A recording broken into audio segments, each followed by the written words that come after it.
Il est l'heure de partir au Japon et de partir à la rencontre d'une certaine créature nommée évidemment Godzilla. Godzilla Minus One, on en parle, c'est parti.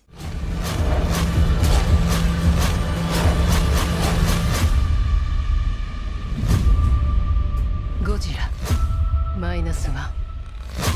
Le Japon se remet à grand-peine de la Seconde Guerre mondiale qu'un péril gigantesque émerge au large de Tokyo.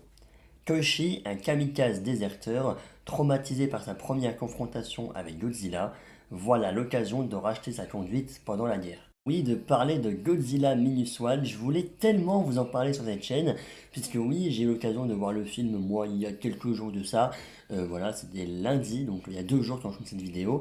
Et je voulais vraiment vous en parler parce que j'avais quand même pas mal de choses à dire, et notamment surtout par son mode de diffusion atypique. Que oui, si vous suivez un petit peu l'actualité cinéma, etc., vous savez peut-être que Godzilla Minus One est sorti au mois de novembre, le 3 novembre je crois précisément, donc au Japon. D'ailleurs, bon, petite anecdote, c'est plutôt drôle en tout cas pour moi de me dire que j'étais dans le pays concerné, donc j'étais au Japon le jour de la sortie de ce film dans le même pays.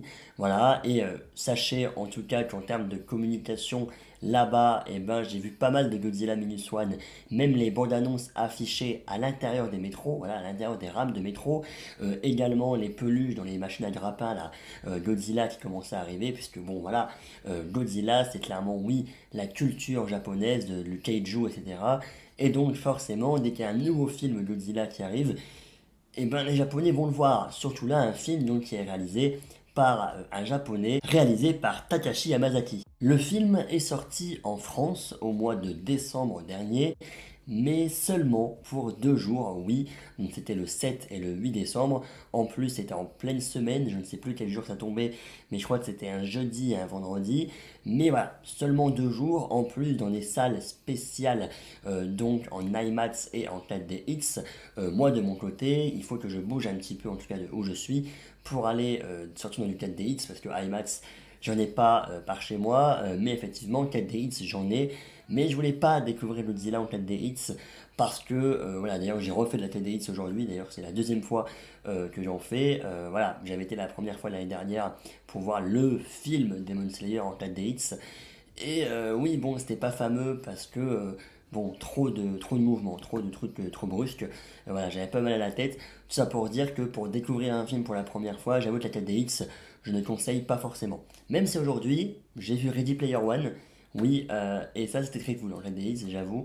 Bon, tout ça pour dire donc Godzilla Minus One, effectivement, sorti seulement le 7 et 8 décembre en 4DX et en IMAX dans les salles. Donc on a eu beaucoup d'éloges sur le film, évidemment, des gens qui ont été le voir donc en décembre, et il y a également eu la déception d'autres personnes, dont moi par exemple, qui n'avais pas eu l'occasion d'aller dans une salle classique pour le voir, parce que diffusion seulement 2 jours. Et donc justement, face à l'engouement des fans et face également à cette déception, le film est ressorti en salle et ressort encore actuellement en salle. Donc pourquoi la vidéo pauvre créature n'est pas encore sortie, et qu'il y a également la vidéo Oscar, la vidéo César qui va arriver un petit peu sur les pronostics, tout ça, tout ça. Mais tout ça pour dire que oui, Godzilla c'était ma priorité en termes de vidéo parce que le film donc est rediffusé seulement pour 2 semaines.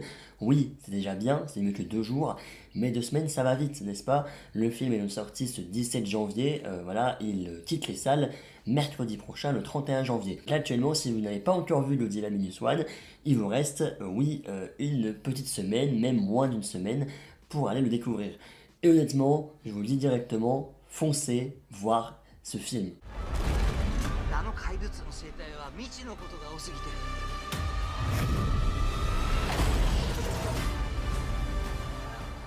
Tout d'abord, en termes d'univers, oui, parce qu'à la base, on est dans le Monsterverse, donc avec Godzilla, avec Kong. Pour le coup, je ne suis pas cet univers, voilà, j'ai juste donc découvert le premier Godzilla de 2000, enfin, le premier Godzilla de l'univers, hein, parce qu'il y a, je crois que j'ai vu, il y a 39 films Godzilla au total, on s'y perd, mais en tout cas, le premier Godzilla de l'univers, c'est le Godzilla donc, de 2014, voilà, donc que j'ai découvert, il y a notamment Elizabeth Olsen dedans, voilà, Voilà. Voilà, donc j'ai découvert ça en revenant donc, du Japon dans l'avion, puisque j'avoue que le Japon m'avait hypé un petit peu sur Godzilla, avec tout ce que je voyais à son sujet.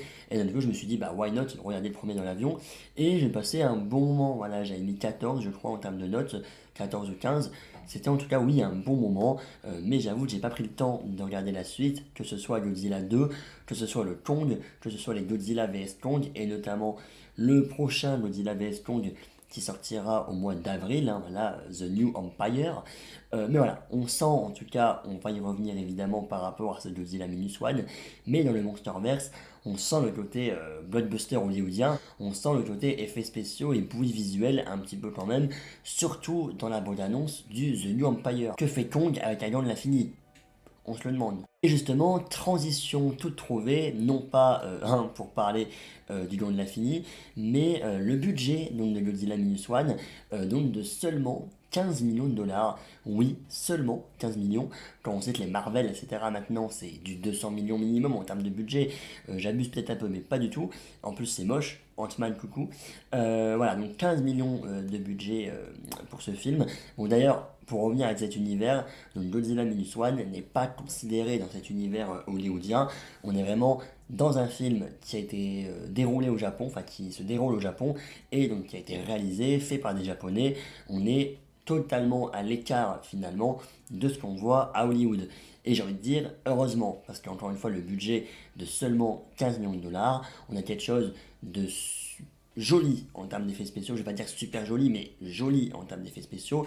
Il y a même des choses très convaincantes et même des choses où j'étais surpris personnellement par la qualité de ce que je pouvais voir à l'écran. Voilà, les scènes où Godzilla est là, les scènes de combat, etc. Oui, en termes d'effets spéciaux, c'est joli. Après, il y a peut-être des petites choses, encore une fois, mais pour un film de seulement 15 millions de dollars, et encore, on va dire entre 10 et 15 millions, mais il y a forcément donc les acteurs à payer, etc. Et aussi, voilà, la team des VFX, etc., donc, qui devait être une trentaine de personnes. J'ai envie de dire seulement, hein, je pense qu'ils ont quand même dû beaucoup trop travailler même pour ce film malheureusement. Mais voilà, donc ça pour dire que en plus il faut payer les acteurs, il faut payer toute l'équipe, donc on n'a pas 15 millions seulement pour les effets spéciaux. Donc ça prouve à quel point les effets spéciaux ont été, ont coûté finalement, je pense, soit, alors, deux options. Soit les effets spéciaux ont coûté minime pour bien, quand même bien payer les acteurs, soit au contraire, les 15 millions ont été surtout des effets spéciaux, et malheureusement les acteurs n'ont pas été très bien payés. On n'aura pas forcément la réponse, je pense. Godzilla, par exemple, en termes d'incrustation, à des moments, ça, je trouve ça assez faux quand même. En termes de déplacement, de temps en temps, c'est pas super fluide. Voilà, on va être honnête, hein, je trouve quand même qu'il y a des petits bémols par-ci par-là, mais pour un budget pas du tout conséquent, ça reste quand même super qualitatif. Donc les effets spéciaux, c'est super joli. En termes de musique, mamma mia, la musique est vraiment super bien. On est dans l'épique à chaque fois, c'est juste fou. En termes de scénario, ça peut paraître assez classique le fait que Godzilla arrive, mais par contre, on a l'écriture des personnages, etc., qui est franchement super bien mise en avant. Voilà, on sort donc de la Seconde Guerre mondiale et donc tous les personnages sont déjà évidemment sous les décombres, etc. parce qu'il y a eu donc la Seconde Guerre mondiale, qui a eu Nagasaki, Hiroshima, tout ça. Et donc on sent déjà leur tristesse de base par rapport à ces événements. Et en plus, on te vient les massacrer, c'est le cas de le dire, les piétiner avec Godzilla qui débarque. Voilà, comment dire que en termes d'émotion, en termes d'écriture de personnages, on sent finalement que pour certains personnages, à certains moments du film, on est clairement en dépression, on ne veut plus rien faire, façon c'est la fin. Et à d'autres moments du film, on a par contre l'inverse, on a la coopération, on a le travail d'équipe et la coopération pour essayer de battre ce grand monstre quand même qui a fait des dégâts. La troisième séquence du film, donc où Godzilla va détruire la ville de Ginza, sans trop vous en dire, mais en termes de destruction de bâtiments, en termes, oui, de cris, de pleurs, de peur même pour les personnages, on a, oui, une scène épique, les beaux effets spéciaux, la destruction, le scénario, la coopération entre les personnages, même l'écriture, voilà, notamment du personnage principal, voilà, le côté familial, etc., qui va rentrer en jeu. Franchement, eh ben, je ne pensais pas être ému à ce point dans un film Minus One, enfin dans un film Godzilla plutôt, mais oui, Godzilla Minus One a failli me faire lâcher des larmes à certains moments, parce que c'était émouvant, parce que c'est touchant.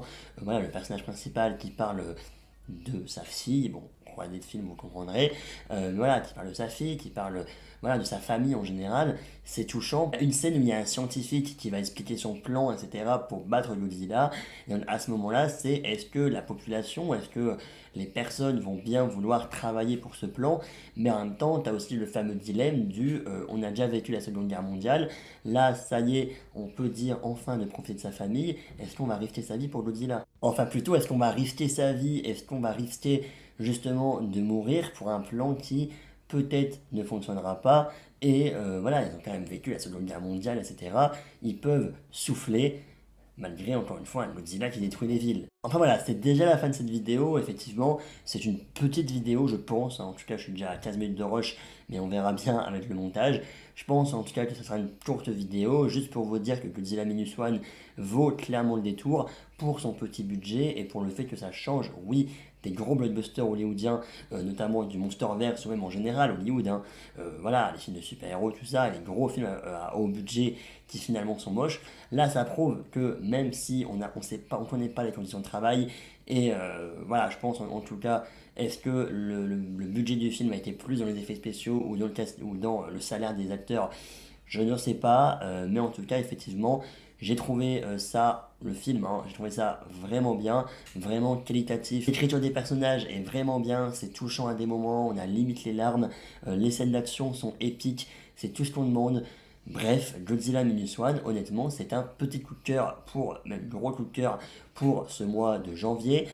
Bon, le film est sorti en 2023, donc non, je ne pense pas qu'il serait dans mon top film de 2024, parce que, encore une fois, il est sorti en 2023 et que, de toute façon, si je le mets dans mon top 2024, ça va fausser tout mon top, et il va rester longtemps dans mon top, je vous le dis. Donc voilà, en tout cas, je pense que si je l'avais vu au mois de décembre, il aurait été évidemment dans ma vidéo top film 2023, sûrement dans le top 10. À la place de quel film, ça reste encore à savoir. Bon, sur les cas, maintenant on est en 2024, on passe à autre chose. Mais ça aurait été compliqué en tout cas de choisir sa place. Juste, en tout cas, coup de cœur de janvier pour cette ressortie en salle. Je vous conseille d'aller le voir voilà, ce week-end ou même la semaine prochaine si vous avez le temps. Voilà, c'est jusqu'au mercredi 31 janvier. Donc en gros, mercredi prochain, juste avant la sortie notamment de Argyle, voilà, qui arrive la semaine prochaine et qui là va être encore une fois, je pense, pépite, j'espère. Décidément, ce mois de janvier, j'avais une quinzaine d'attentes. Voilà, enfin, en tout cas, dans ma vidéo attente, on a parlé de 15 films qui sortent en janvier. Il y a également The Zone, bien sûr. The Zone of Interest, c'est bien ça. Voilà, donc la zone d'intérêt donc de Jonathan Glazer, qui sort également mercredi. Trop de choses, voilà. Là, je suis déjà à 8 ciné en janvier. Et encore dans les 8 ciné, donc il y a 3 films qui ne sont pas sortis en 2024. Voilà, mais écoutez, voilà, il y a encore pas mal de choses qui arrivent et ça fait plaisir. Bref, merci à tous d'avoir suivi cette vidéo, j'espère qu'elle vous aura plu. Promis, je vous la tease depuis longtemps, mais la vidéo Pauvre Créature, je vais la tourner, je pense, jeudi-vendredi, soit ce jeudi, soit vendredi. Je vais tourner Pauvre Créature, il faut évidemment qu'on en parle, et évidemment la vidéo sortira soit ce week-end, soit au début de semaine prochaine. C'est vraiment 20 fois que je vous le dis, mais voilà, priorité à Godzilla parce que le film part bientôt, et priorité à mon top série qui est officiellement en ligne. Donc voilà, et on parlera évidemment ce week-end donc des Oscars, puisque voilà, on fera la fameuse vidéo donc où j'annonce les nommés et où je fais mon premier pronostic, et on fera une deuxième vidéo au mois de mars, donc avec le pronostic final et le résultat. Et croyez-moi que cette année, avec tous les nommés, etc., ça risque d'être un peu plus compliqué d'avoir des bonnes réponses. Ouais, parce qu'il y a quand même beaucoup de choses très intéressantes. On en reparlera. Merci à tous, à la prochaine pour une prochaine vidéo. Salut, salut, peace.